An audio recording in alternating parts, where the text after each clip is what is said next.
আবার আমন্ত্রণ একশো বিজনেস সঙ্গে আছি রহমান রণ। দর্শক, দেশের ব্যবসা বাণিজ্য, অর্থনীতি ও শেয়ার বাজারে সর্বশেষ তথ্য স্বয়ংক্রিয় গ্রাফিক্স পদ্ধতিতে পরিবেশন করছে একশো বিজনেস। দর্শক, শুরুতেই পুঁজিবাজারের দিনের শেষে খবরাখবর জানতে আমরা চলে যাচ্ছি ঢাকা ও চট্টগ্রাম স্টক এক্সচেঞ্জ স্টুডিওতে। ডিএসিতে আছেন মহিমা পরিম, সিএসিতে আছেন রাজিউর রহমান।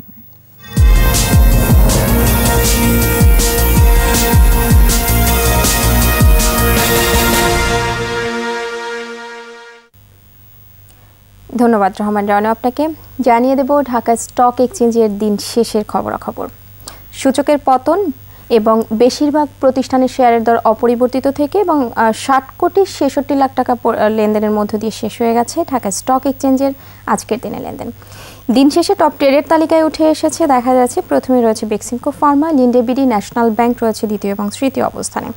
টপ গেইনার্সের তালিকায় প্রথমেই দেখা যাচ্ছে লিন্ডে বিডিকে 1.81% দর বেড়ে লেনদেন শেষ করেছে। দ্বিতীয় অবস্থানে এসিএমএল, আইবিবিএল, শরিয়া ফান্ড রয়েছে এবং পরবর্তী অবস্থানগুলোতে রয়েছে ঝিল বাংলা, রয়েছে প্রাইম ব্যাংক, ফিনিক্স ইন্স্যুরেন্স, রয়েছে এনসিসি ব্যাংক। টপ লুজার্স তালিকায় প্রথমেই দেখা যাচ্ছে বেক্সিমকো সিনথেটিক্সকে 5.55% দর হারিয়ে লেনদেন শেষ করেছে 5 টাকা 10 পয়সায়। দ্বিতীয় অবস্থানে বিডি ওয়েল্ডিংস রয়েছে এবং দেশ গার্মেন্টস রয়েছে পরবর্তীতে তৃতীয় অবস্থানে। এবং সেক্টরাইজ লেনদেনে দেখা যাচ্ছে সবগুলো সেক্টরের বেশিরভাগ প্রতিষ্ঠানের শেয়ারের দর অপরিবর্তিত থেকে লেনদেন শেষ করেছে ঢাকা স্টক এক্সচেঞ্জ।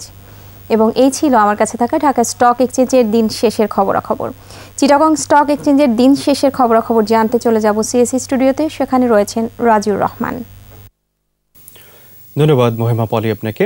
যথাসময়ে শেষ হয়েছে চিটাগং স্টক এক্সচেঞ্জের আজকের দিনের লেনদেন এবং দিন শেষে দেখা যাচ্ছে লেনদেনের পরিমাণ ছাড়িয়েছে 10,58,00,000 টাকার বেশি।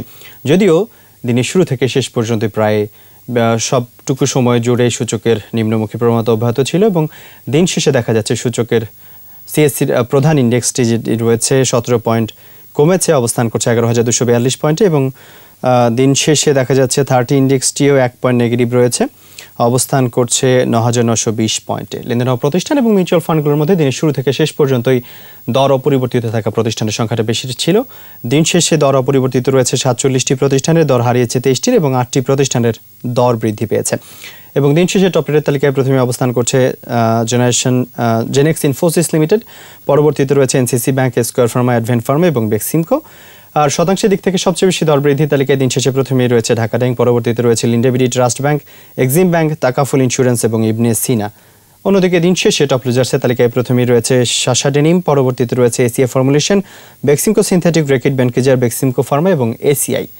এবং এই ছিল আমার কাছে থাকা চিটাগং স্টক এক্সচেঞ্জের দিন শেষে সর্বশেষ খবরাখবর। এখন ফিরছি 21 মূল স্টুডিওতে। পলি ও রাজিউর, আপনাদেরকে অনেক ধন্যবাদ। দর্শক, এখন রয়েছে দেশের এগ্রি বিজনেস ও প্রস্তাবিত বাজেট নিয়ে বিশেষ আলোচনা। আর এই আলোচনায় আমাদের সঙ্গে যুক্ত হচ্ছেন এসএ এগ্রি বিজনেসের ব্যবস্থাপনা পরিচালক ও প্রধান নির্বাহী ডক্টর এফএস আনসারী। জনাব এফএস আনসারী, আপনাকে স্বাগত এগ্রি বিজনেসে।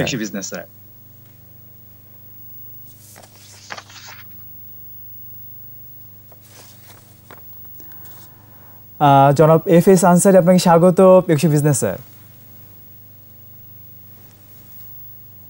ধন্যবাদ। তো অনেকে বলছেন যে এবারের বাজেট কৃষি বান্ধব বাজেট, তো সেই কৃষি বাজেটটি একটু জানতে চাইবো আপনি কিভাবে দেখছেন, সেই সাথে একটু জানতে চাইবো যে গতবারের কৃষি বাজেট এবং এবারের কৃষি বাজেটের মধ্যে পার্থক্যটা কতখানি।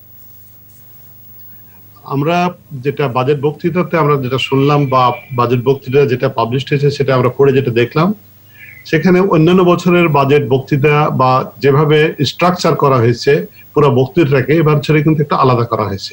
তার কারণ ছিল যে এবারে কিন্তু সিচুয়েশন একটা আলাদা। একটা হলো কোভিড সিচুয়েশনের কারণে ফুড সিকিউরিটি, যেটা বড় চ্যালেঞ্জ হয়ে দাঁড়িয়েছে, আর কোভিডের পরে যাতে সাস্টেনেবলি ফুড সিকিউরিটি থাকে বাংলাদেশে সেটার কথা ভাবা হয়েছে। যার কারণে আমরা দেখলাম যে বাজেটটাকে যেভাবে সাজানো হয়েছে, বক্তৃতাটা ফুল অফ অ্যাসপিরেশন নিয়ে সাজানো হয়েছে। সেখানে আমরা দেখেছি মাল্টিভেরিয়াস এরিয়াতে কিন্তু আলোচনা নিয়ে আসা হয়েছে পুরো বাজেটকে। একদিকে যেমন বলা হয়েছে যে বর্তমান কৃষিকে আগিয়ে নেওয়ার জন্য যা যা করা দরকার, যে সমস্ত এলিমেন্ট গুলো থাকতে হবে বাজেটে, সেগুলোকে আলোচনা করা হয়েছে। আবার প্রান্তিক কৃষি যারা অ্যাকচুয়ালি কোভিডের কারণে যে সাফার করছে, তারা যাতে বাঁচে এবং তারা যাতে আবার প্রোডাক্টিভ হয় এবং তারা খাদ্য উৎপাদনে যেন ঝাঁপায় পড়ে এবং খাদ্য উৎপাদন করে, এবং তাদের সংসার যত ঠিকমতো চলে সেটাও কিন্তু বলা হয়েছে বাজেটে।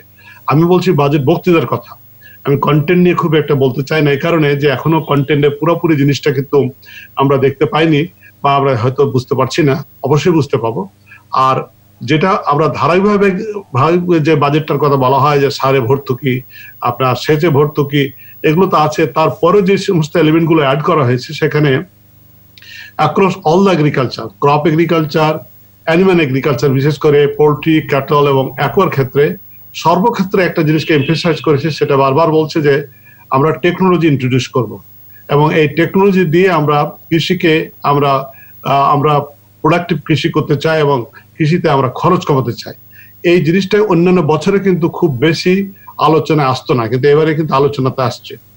আমার এক্সপেরিয়েন্স সেটা আমি যেটা মনে করি, অন্য বছরের তুলনায় যেহেতু এটা আলাপনা চলে আসছে, তার পিছনে কারণও হতে পারে যে আমাদের যেহেতু বর্তমানে যে কৃষি মন্ত্রী মহোদয় আছেন, উনি একজন বিজ্ঞানী, উনি কৃষি সম্পর্কে তার ব্যাপক ধারণা আছে এবং কৃষি বিভাগে অনেক বছর রিসার্চে উনি কাজ করেছেন।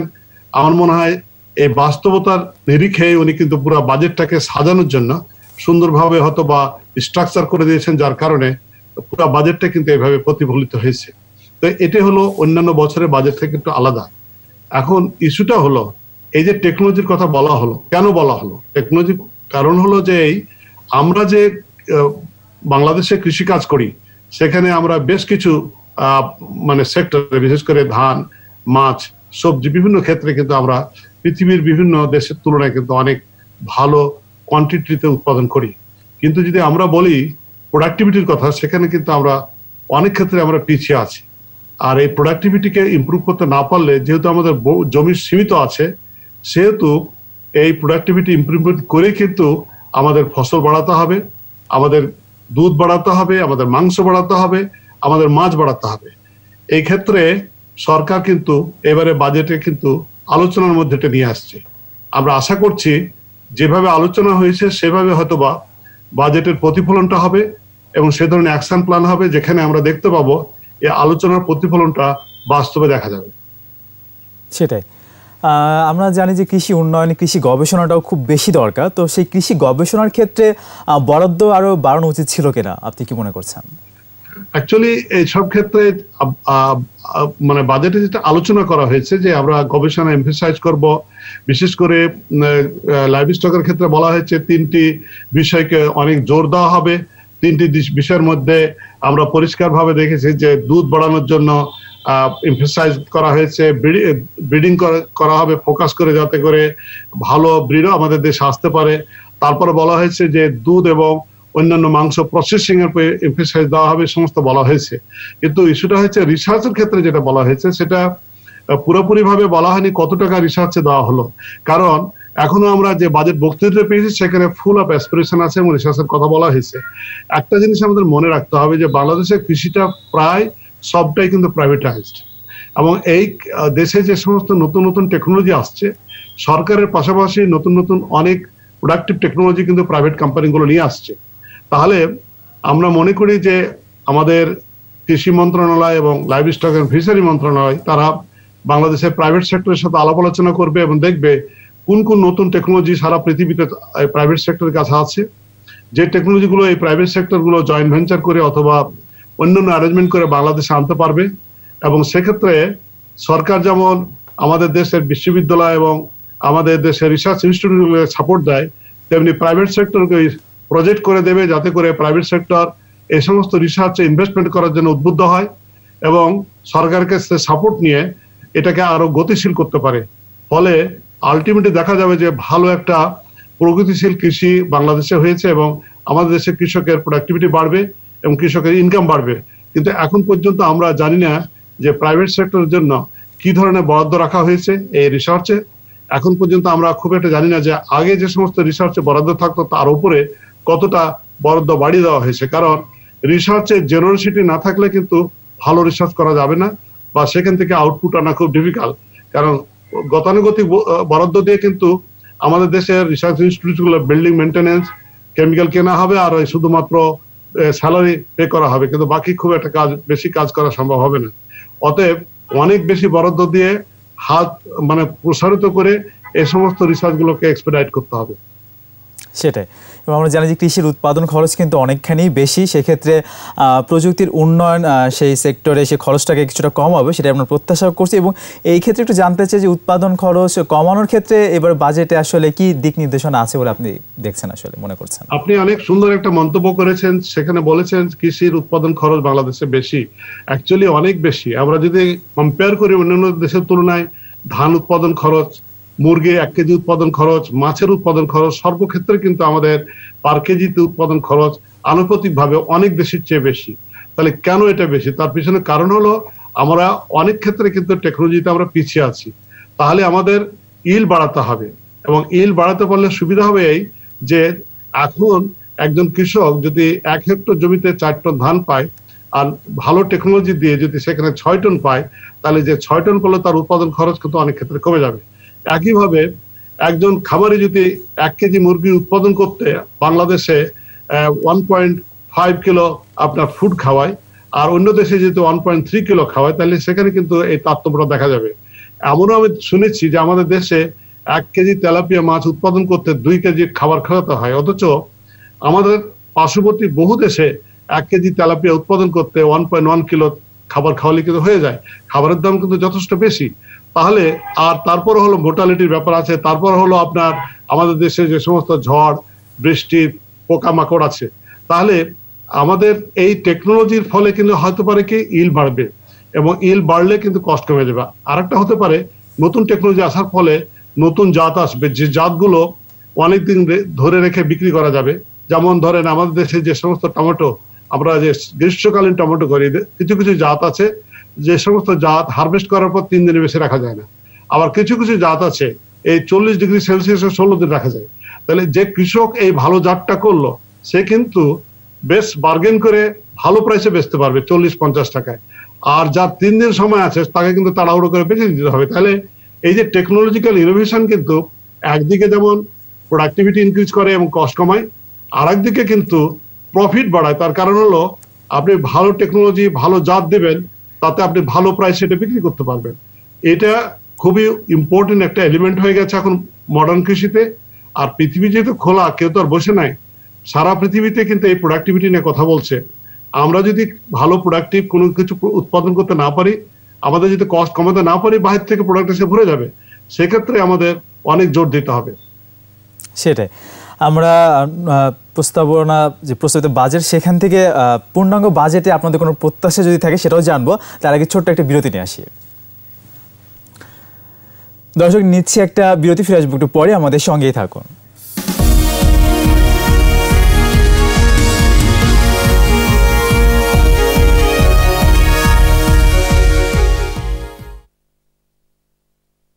বিজনেসের দর্শক, বিরতির আগে দেশের এগ্রি বিজনেস ও প্রস্তাবিত বাজেট নিয়ে কথা বলছিলাম এসিআই এগ্রি বিজনেসের ব্যবস্থাপনা পরিচালক ও প্রধান নির্বাহী ডক্টর এফ.এস. আনসারীর সঙ্গে। আবার ফিরছি আলোচনায়।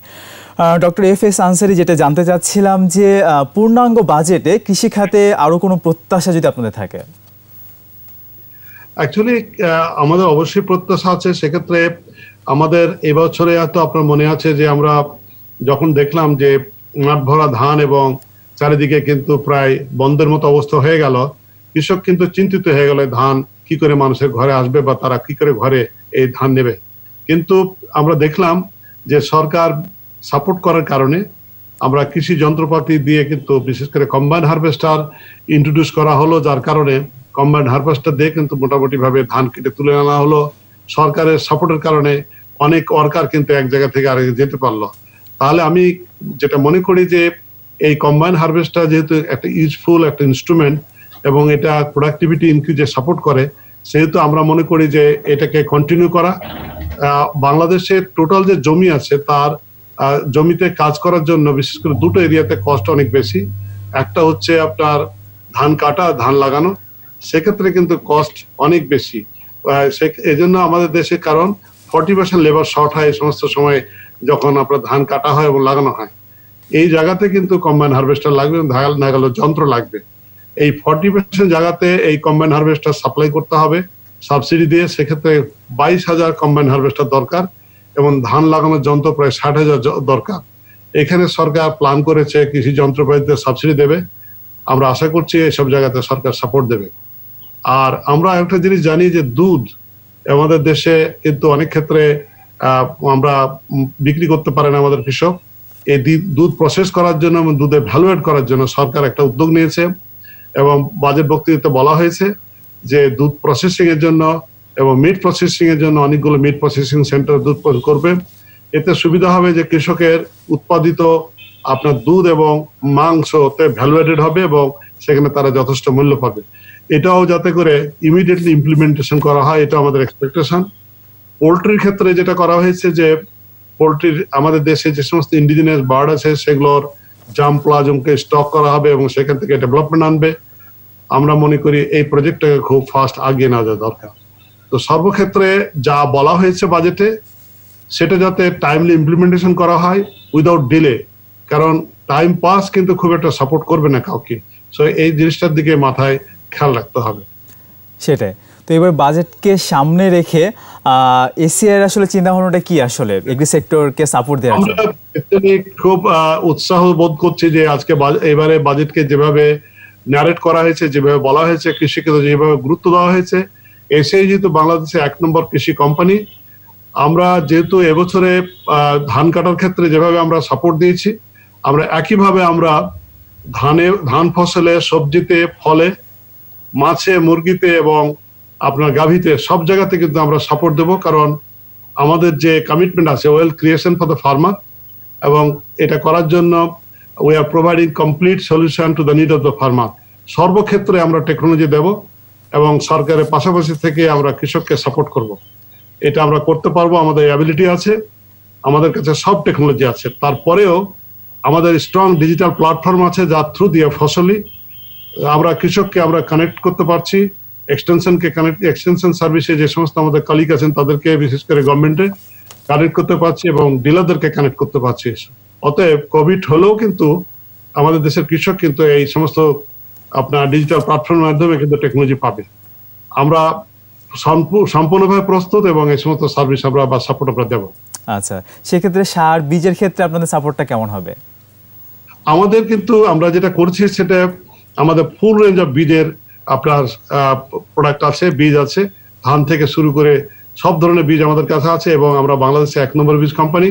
সেক্ষেত্রে আমাদের যতটুকু কৃষকের বীজের দরকার এবং যতটুকু আমাদের মার্কেট শেয়ার আছে তার জন্য আমরা এই সমস্ত বীজ সংগ্রহ করেছি এবং সরবরাহ করছি। এবার আমন সিজনে আমরা হাইব্রিড ধানের বীজ দিচ্ছি, যেটা এর কোয়ালিটি অনেক ভালো এবং এই হাইব্রিড ধানটা আমরা বাংলাদেশে বায়ার ক্রপ সায়েন্সের কাছ থেকে এই টেকনোলজিটা নিয়ে আসছি। সেখানে কৃষক এটাতে উৎপাদন করলে অনেক বাড়তি ফলন পাবে, অ্যাটলিস্ট 20%।